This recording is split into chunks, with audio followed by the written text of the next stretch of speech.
Hi everyone, Ryan Airy here. In case you don't have time to watch all 18 previous films in the Marvel Cinematic Universe, here's everything you need to know before seeing Avengers: Infinity War. Thousands of years ago, these ice aliens invaded Norway, but they were stopped by super powerful, handsome aliens from a realm called Asgard. The ancient Norwegians were so grateful that they started to worship the Asgardians. The king of Asgard, Odin, hid a really powerful object, the Space Infinity Stone, on Earth. There's 6 of these stones, and they all have different abilities and are very important, so get used to hearing about them. Later, in 1942, a superpowered Nazi with eczema named the Red Skull finds the stone and uses it to make laser guns. Pew pew! Red Skull leads a group called Hydra, and remember them for later too. Meanwhile, Steve Rogers is a weakling with a heart of gold, but after a few super steroids and a really dangerous tanning bed, he gets superpowers and becomes Captain America. Steve leaves behind a career in show business to fight Nazis with his friends, who include his best friend Bucky, R.I.P. Bucky, Peggy, #Bring Back Agent Carter, and swashbuckling inventor Howard Stark. Howard uses vibranium, the strongest metal on Earth, to make Steve a bulletproof frisbee. Cap fights the Red Skull, who makes the classic Nazi mistake of staring too long at a celestial object, and then Steve saves the world by crashing an airplane. R.I.P. Steve. Peggy and Howard go on to found a spy organization called the Strategic Homeland Intervention and Logistics Division, or SHIELD for short. Fast forward about 70 years, and Howard Stark's kid Tony is a fun-loving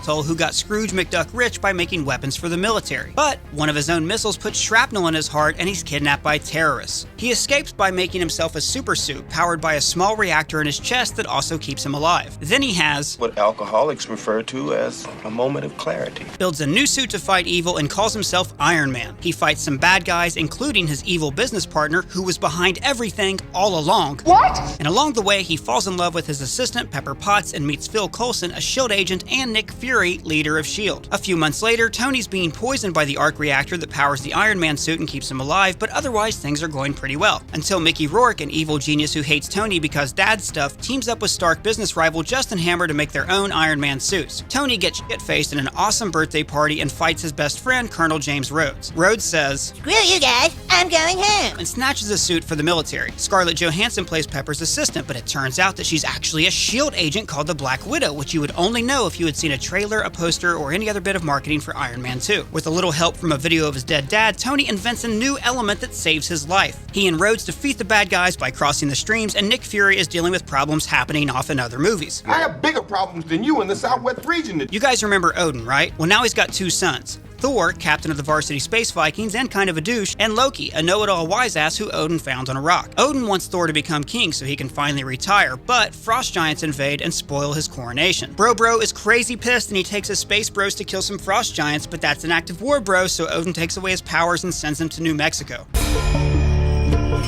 Thor meets a group of scientists who include Natalie Portman, and the two of them smile at each other a lot. Show me that smile again.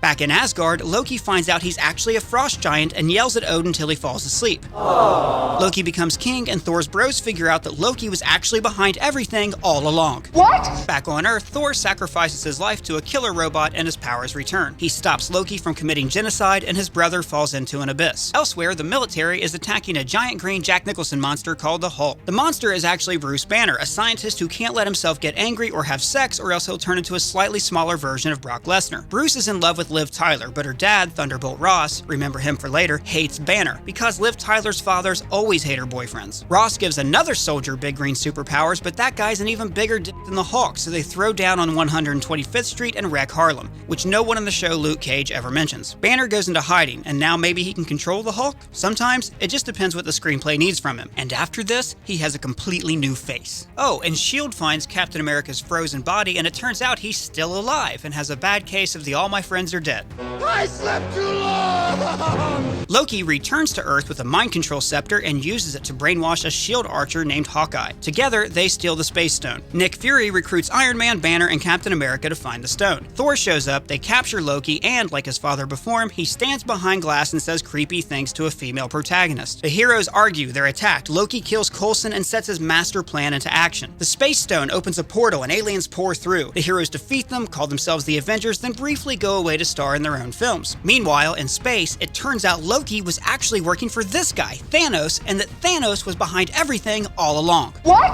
Thanos really wants all the Infinity Stones, and he uses his 2 adopted assassin daughters, Gamora and Nebula, to help find them. The sisters hate him and each other. There's 2 planets that are just wrapping up a 1,000-year war, the Kree Empire and Xandar. A Kree radical named Ronan the Accuser hates Xandar and wants Thanos to destroy the planet. Thanos is like, cool, but first you gotta get me this orb. But a guy from Earth named Peter Quill snags the orb before Ronan's goons. Peter's into rock and roll, and he was raised by a space pirate named Yondu. Gamora fights Peter for the orb, but then they both go to jail with bounty hunters named Rocket, a talking raccoon, and Groot, a talking tree. I am Groot. In jail, they join Drax, who hates Ronan for killing his family, and they all escape to sell the orb to the Collector, otherwise known as the Space Hoarder. Space Hoarder says that the orb actually contains the Power Infinity Stone, explodes, and through a series of mishaps, Ronan ends up with the stone. Then this unlikely band of misfits teams up to stop Ronan from destroying Xandar. Groot dies, but is reborn as Baby Groot, and the Xandarian police lock up the Power Stone in their space safe, where I'm sure no one will ever find it. A few months later, and the Guardians meet Peter's long-lost dad, Ego, the Living Planet. The Guardians make friends with an alien named Mantis, who helps Ego sleep and hides his rampant child murdering. Rocket and Groot are captured by mutinous space pirates, then they help Yondu take control of his ship, in a scene that becomes a lot darker when you change out the music.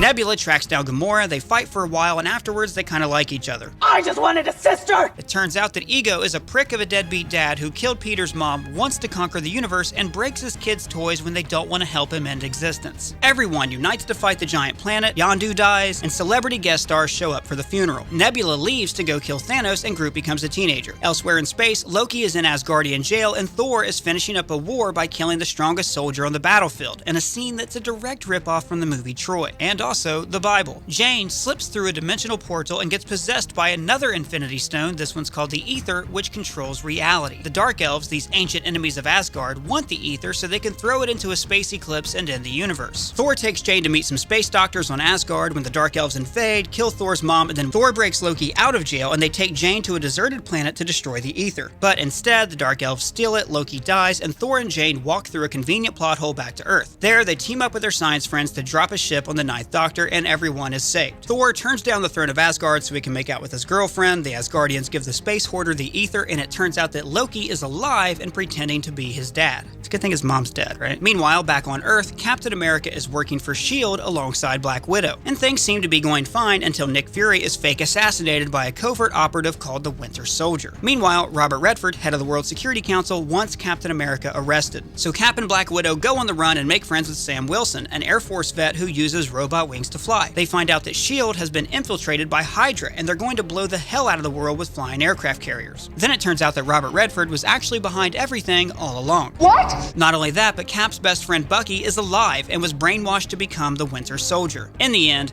Cap brings down S.H.I.E.L.D., Nick Fury fakes his own death, and Bucky goes on the run. Out on the West Coast, Tony has PTSD from nearly dying in outer space. He spends all his time in his basement building new suits until a terrorist named the Mandarin blows up his house. Then Tony goes to Tennessee to charge up his suit and reluctantly mentor the kid from Jurassic World. After some sleuthing, he finds out that the Mandarin is actually an actor and that Guy Pearce has been behind everything all along. What? Tony, Rhodey, and Pepper beat up Guy Pearce, save the president, and Tony quits being Iron Man, bringing his story to a satisfying conclusion. I'm just kidding, he's back for the next Avengers movie when the team is taking down a Hydra base and recapturing Loki's scepter. Hydra used the scepter to give superpowers to Wanda and Pietro Maximoff. Their powers are: he's fast and she's weird. Tony uses the scepter to give life to a murderous artificial intelligence called Ultron. Ultron recruits the Maximoffs, Wanda gives the Avengers freaky visions, and Iron Man stops a Hulk rampage with super special armor. Then everybody has a sleepover at Hawkeye's house while Thor takes some space peyote and has a vision in a cave. Ultron breaks open Loki's staff to reveal the Mind Stone, another one of the Infinity Stones. He uses the stone, some vibranium, and artificial tissue to create a new body for himself, which the Avengers steal. I stole a baby! Wanda and Pietro learn the evil robot is actually an evil robot and they join the good guys. The Avengers bring the body to life and now it's called the Vision, and they all team up to stop Ultron's evil army from destroying the world. Pietro dies, Hawkeye, Tony, and Thor leave the team, and Hulk goes into space. And oh yeah, he and Black Widow are kind of a thing now. But he leaves, so it doesn't matter. So now there's a new team of Avengers, with Vision, War Machine, Wanda, and the Falcon all joining up. But not soon after this, Falcon gets in a fight with a new superhero named Ant-Man, whose superpower is to shrink down and talk to ants. His real name is Scott Lang. He's an ex-con computer hacker who just wants money to pay his child support. I just want my kids back. His shrinking suit was invented by a scientist named Hank Pym, who used to work at S.H.I.E.L.D. with Howard Stark and Peggy Carter. And he hires Scott to break into his old company and steal a new shrinking suit that the bad guy, this guy, just created to sell to Hydra. Along with Hank's daughter Hope and a few colorful ex-cons, they plan a suit heist. But the robbery is a bust, and Scott ends up defeating the bad guy by shrinking so small he enters the quantum realm, where the laws of time and space do not matter. Meanwhile, Thunderbolt Ross wants to register all superheroes so they work for the government. Tony feels guilty about creating a murder bot, and so he signs on, but Steve refuses and the issue splits the Avengers. The UN is bombed, killing the King of Wakanda, which is the world's only source of vibranium. The news reports that Bucky did the bombing, so the new King of Wakanda, T'Challa, puts on a cat costume and goes after him. That's because T'Challa is also the superpowered guardian of Wakanda, the Black Panther. But it turns out that a guy named Zemo framed Bucky and he's been behind everything all along. What? Cap recruits a team to go after Zemo and Tony recruits a team to go after Cap. This team includes a teenager from Queens with spider powers who's named Spider-Man. They have a big smashy fight where Rhodey is paralyzed. Then Cap and Bucky get away while Natasha switches sides to help them escape. Half the heroes go to underwater jail while Tony flies to Siberia to help Cap and Bucky stop Zemo. It turns out all Zemo really wanted was to break up the Avengers by showing Iron Man a video of Bucky killing his parents. That's a pretty plastic move. If someone says something bad about you, you'd want me to tell you, right? So everyone fights, the Avengers break up, Steve breaks his friends out of jail, and Bucky, like Dave Chappelle, goes to Africa to clear his head. Now he's no longer brainwashed and the Wakandans call him the White Wolf, which is the nickname that this guy gave himself. Wakanda, by the way, is a hidden kingdom filled with super science. They use vibranium to do whatever the plot needs them to do, like make weapons, bullet trains, or heal people. Shuri, the princess of Wakanda, is smarter than Tony Stark and can invent pretty much anything that the screenplay needs. T'Challa becomes king of Wakanda and everything is fine until his pissed off American cousin Killmonger shows up, kicks his ass, and takes the throne. Killmonger wants to go to war with the rest of the world, but T'Challa shows up to reclaim his kingdom. There's a brief Wakandan civil war, which T'Challa wins with the help of Shuri, his badass bodyguards, the Dora Milaje, a spy named Nakia, a tribe that worships white gorillas, and Bilbo. In the end, T'Challa decides to open Wakanda up to the world and share their technology. Tony, meanwhile, is trying to groom young Peter Parker, who's actually Spider-Man, to join the Avengers. He gives him a suit that monitors his daily superhero routine. Peter's not very good at being a superhero, and he flat out sucks at keeping his secret identity. That's you. You're the Spider-Man. What the He and his friend Ned are tracking down a flying guy called the Vulture, who's stealing tech that's left over from the alien invasion in the Avengers. Peter destroys one of the Staten Island ferries and Tony takes the suit back, but the timing sucks because it turns out that the father of his homecoming date is the Vulture, and that he's been behind everything all along. What? Peter leaves the dance early to stop Vulture from robbing Stark Tower. Afterwards, he decides not to rush being a superhero and he turns down a chance to join the Avengers. Elsewhere in New York, there's a really famous surgeon named Dr. Strange. That's his real name. Like proto-Tony Stark, he's good at his job but kind of a dick. After a horribly detailed car accident, his hands are destroyed and his career is ruined. He travels to Nepal for a little Eastern healing, and instead meets a powder lookalike named the Ancient One who does magic. She teaches him to summon energy from other dimensions and perform magic tricks. Illusion, Michael. He learns how to teleport, make energy weapons, and turn into a Force ghost. He also gets a cape that helps him fly. The bad guy, Mads Mikkelsen, wants to let an evil monster named Dormammu destroy the Earth. Strange, his buddy Baron Mordo, and a librarian named Wong stop Mads Mikkelsen with the Eye of Agamotto, which contains the Time Infinity Stone. Strange uses the stone to Groundhog Day himself until Dormammu gets so bored that he gives up, which is a pretty lame way for a villain to go out. At the end, Strange is protecting Earth from extra-dimensional threats by living rent-free in a huge house in Greenwich Village. Soon, he helps Thor and Loki find their dad in Norway. They recover Odin just in time to watch him Luke Skywalker himself into the Force. Then their long-lost sister Hela shows up, breaks Thor's hammer, and quickly conquers Asgard and kills a few supporting characters. Thor and Loki end up on a junk planet where Jeff Goldblum makes gladiators fight. The Hulk is on the planet and he's actually a gladiator now. A shocking surprise which you would only know if you saw the trailer, toys, video game poster, or bought popcorn at the theater. Thor meets Valkyrie, an alcoholic Asgardian warrior who split town after Hela killed her friends. All these kooky cats fly back to Asgard in Jeff Goldblum's orgy bus. Hela rips out Thor's eye, Loki eyeballs the space stone, and Hulk fights a giant wolf. Thor realizes that his hammer was like Dumbo's feather, and he actually had lightning powers inside of him all along.